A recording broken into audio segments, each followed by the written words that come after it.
Well, good morning, guys and ladies. It is May 22nd, Sunday, on a cloudy, overcast, probably going to be a rainy day. And I tell you guys, I'm out here on Lake Talquin today. And for those of you that watch my videos and are learning your electronics and learning how to find crappie, now's the time. We are now in late May. These fish are done spawning. They have been in transition for weeks now, and there should be fish all over the lake in deep water. Now yesterday, I came out yesterday morning out here on Lake Talquin just for a couple hours before some rain came and ran me off the lake. But I came out and did a little bass fishing yesterday just to get a look and see what was going on. And the bass were starting to show up offshore. I caught, I don't know, close to a 30-pound sack of bass in just a couple hours. A lot of bass over 5 pounds. So now's the time. If you want to get out and learn your electronics, learn how to find these crappie, figure out what they look like on your grass, this is the time of year to do it. These fish are going to be transitioning out. They're going to be starting to stack up on structure in big schools. They're going to be migrating to drop-offs in ledges, deep flats, out off the banks where you can see them with your electronics. And that's what we're going to do today. We're going to get out here on Lake Talquin. We're going to have an enjoyable day of riding around, and we're going to look for crappie. Probably going to look for some bass while we're out here and just enjoy the day. Now guys, before I get started, if you keep up with my episodes, earlier this year I switched to some 8-strand braids, and I tried the Berkeley X9, I think it's called, and then one of the other ones I put on one of my casting reels was the Daiwa J braid, J8 I think it's called. Let me see if I have it in my compartment here.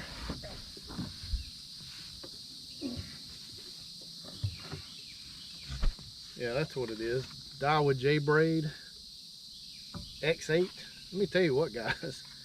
So far, this is the braid that I have been the most impressed with for casting ability. That braid feels like, I don't know, it feels like silk. Now, a lot of the other braids that I use, I noticed over time that they start to feel like they're twisted, and they start to get a very rough texture. And although the 8-strand braids don't tend to dig into the spool as bad, over time it seems like they will start doing it a little bit. And you know, guys, I'm not tournament fishing. I don't change out my braid all the time. I will put a set of braid on here and pretty much use it the entire season, unless I just want to try something different. And I have had this Daiwa J braid on ever since this winter, and guys, it just feels like silk. It casts like a dream. I'm impressed with it. They don't sponsor me or anything. It's just me trying different braids. Now, obviously, there's a lot of other braids on the market. There's a pile of them out there. I have not tried them all yet. This is just the one that, the first little batch that I've tried. But, you know, I will tell you, if you want a good braid for casting, that Daiwa JX8, that stuff casts great. I have yet to have it bind on my spool at all. It just comes off of there perfect every single time. It's been a really good braid. So you guys hang with me. We're gonna get out here on the lake. I expect there's gonna be a lot of fish.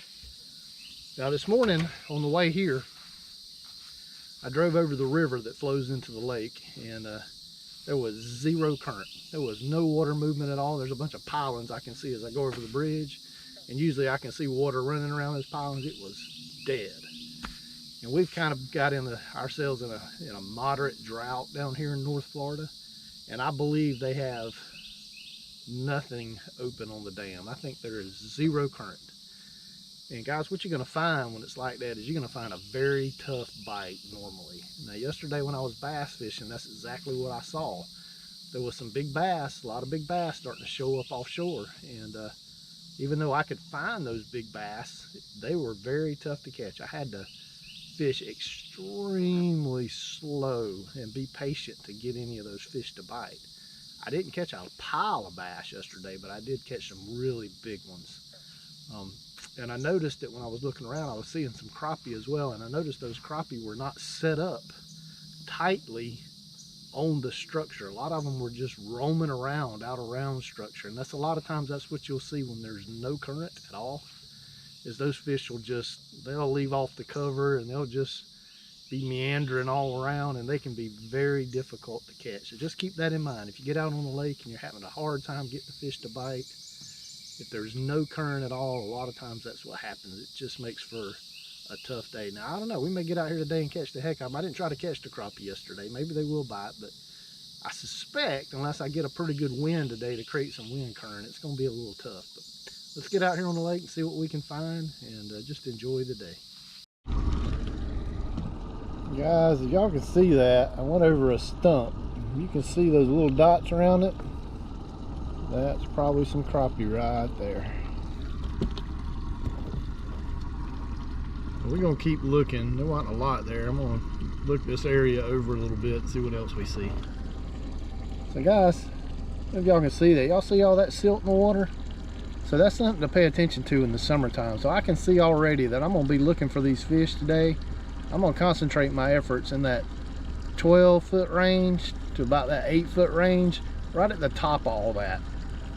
It's going to be very difficult if fish even get down in that stuff. It's going to be very difficult to see them down in that, and more than likely those fish are not going to want to be down in that. They're going to want to be above it. So that's just something to keep in mind in the summertime when you're out here looking for crappie.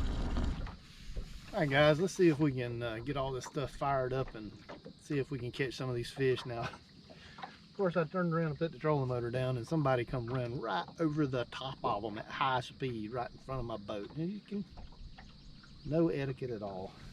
But let's see if they stayed or if he ran them off. See if we can get one of these fish to bite. Put the jig down. Can't see it very good, but you can see it. Keep on looking at it. There he is.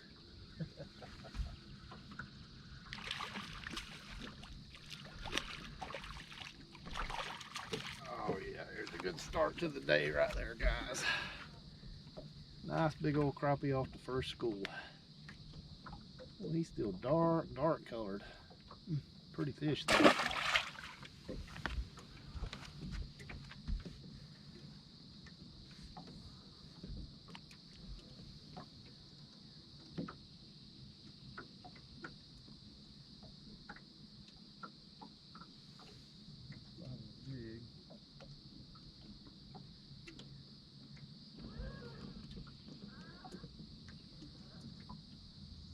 Oh, he got it.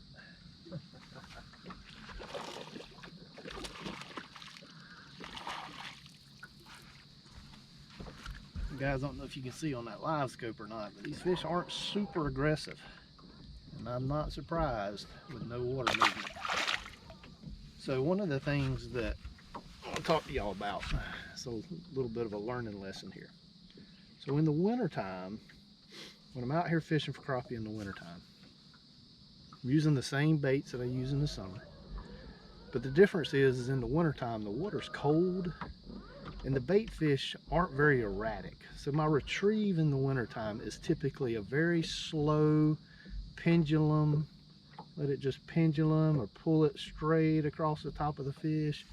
Don't move the bait a lot. If you jig it around very much, it seems to just be not very attractive to the fish. So a lot of times they'll spook off of it or turn around. They just don't want much movement.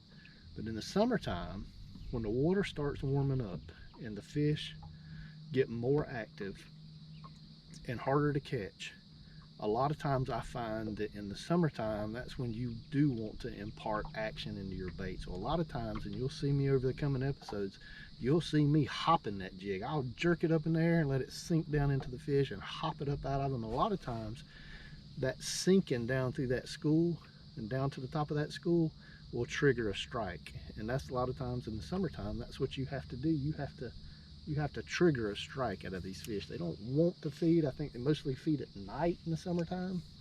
That's just a trick that you can use to put a few more fish in the boat.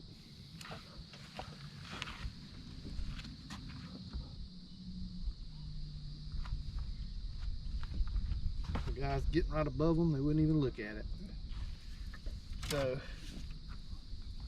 I can see how hard they're going to be to catch. So what I'm going to do is just hit more schools of fish and cast to them, so they got to chase it down and eat it. See if that works.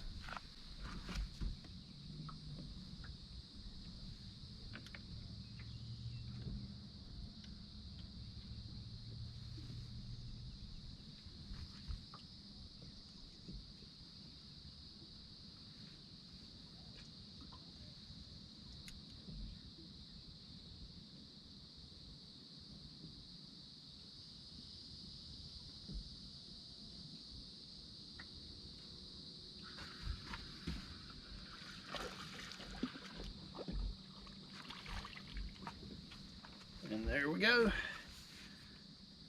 Cast out, put a little action in the bait, then they'll chase it down and eat it. Well, he hasn't been offshore too long. He's all beat up still.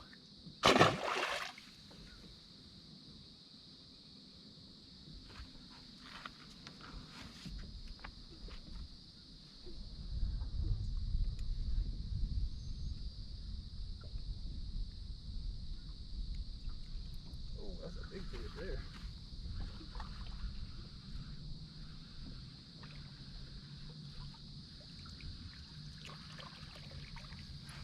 There we go. Another nice crappie. Beautiful fish. Just got to get a little movement in your bait so they can chase it down and eat it.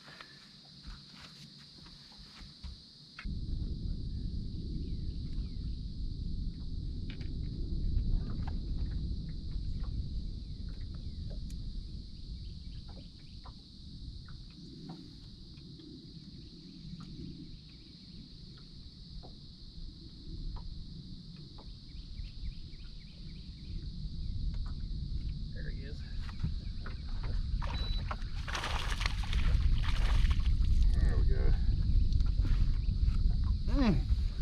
Just tough to get them to bite, but there is so many fish in this lake, guys. And they are all back off the banks, which means that there are lots and lots of targets out here.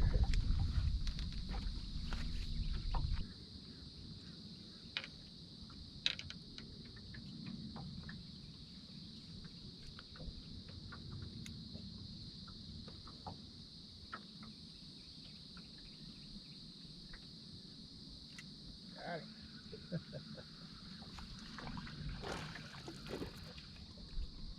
There we go.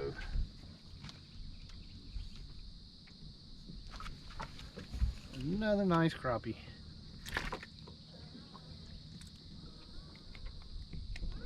Alright, let's go look for some more. So as you can see, I came out here and I got in the depth range that I showed you guys. I saw one school of crappie on my side scan, my down scan. I put my live scope down and I got in that depth, and I really just started easing along on this offshore bar in that depth range, and I'm just seeing crappie all along here, just plenty of them. So I'm gonna put your trolling motor up and go look around, find some new places, and just see what else I can get into. Guys, hang with me. Oh, I missed him again. Not again. I just tapping it.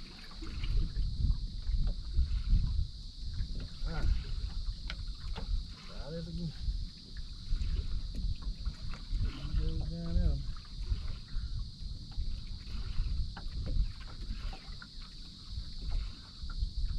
One out. Oh, we got it. He nailed it.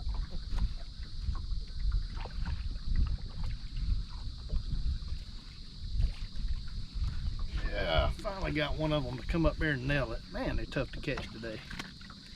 No wind. Good kind of day, guys, to just go out and locate your schools for a day when they're biting better. Swiping at it, not actually.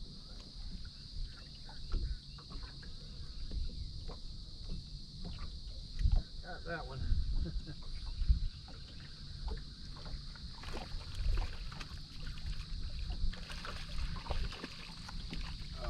Good crappie. Guys, I don't know if y'all can see that on the live scope or not. I got a bad glare, but that fish hit that bait falling. As it was falling through him, he hit it. And the one before that started chasing it because I was jigging it. But that just goes to show, you know, when the bite's tough, try different things. You know, drop a bait through them, hop it, see if they'll hit it on the fall. Sometimes it just takes, you know, trying to get a reaction out of them to get them to bite.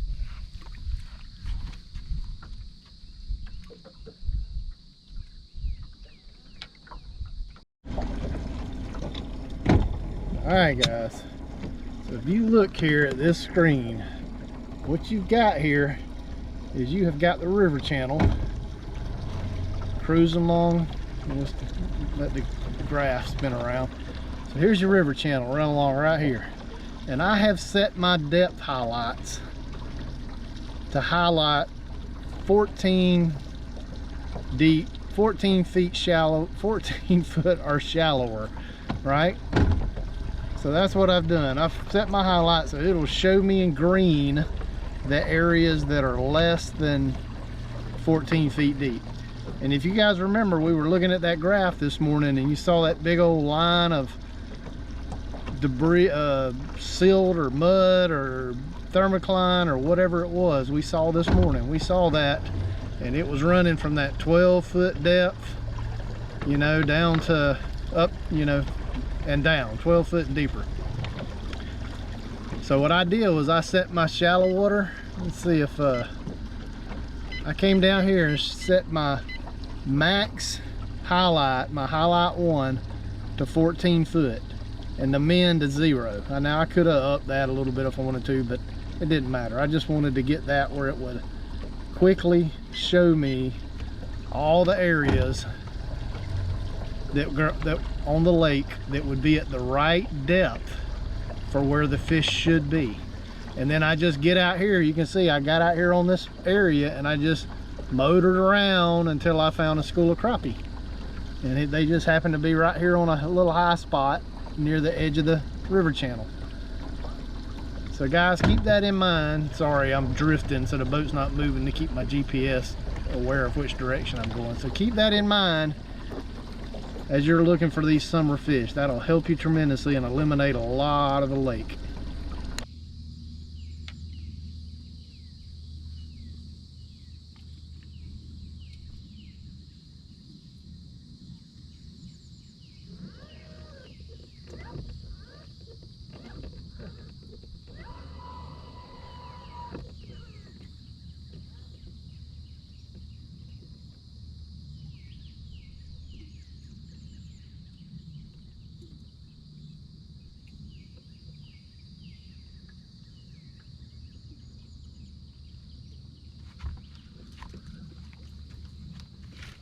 There we go. Well, that joker tracked it for halfway back to the boat. Good eating size fish.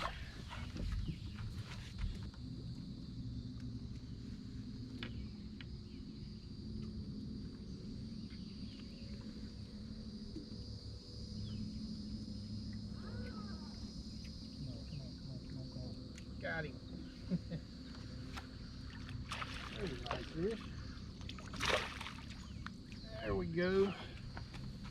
Got a nice crappie. Just gotta pick away at them, guys.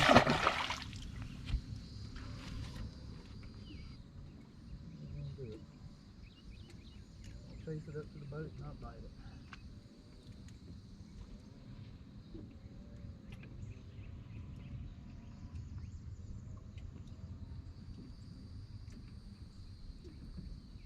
After it, but I'm gonna eat.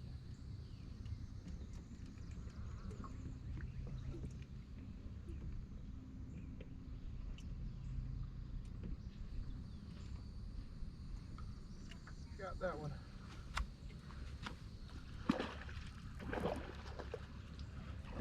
Oh, there's a good fish. Heck yeah.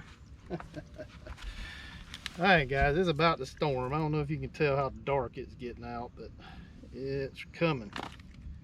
That's a nice big fish to end the day on. So there you go. Hope you guys learned something today about how to find these summer crappie and how to get them to bite. If you haven't, please subscribe to my channel. I noticed that the hadn't been getting quite as much viewership and subscribers lately as we were there for a while. So, please share it and like it and subscribe if you hadn't already, guys. We really appreciate it. My son works hard to edit these videos every week, and it's just really appreciated when you do that. So I hope you guys enjoyed this episode, and we will see you on the water next weekend.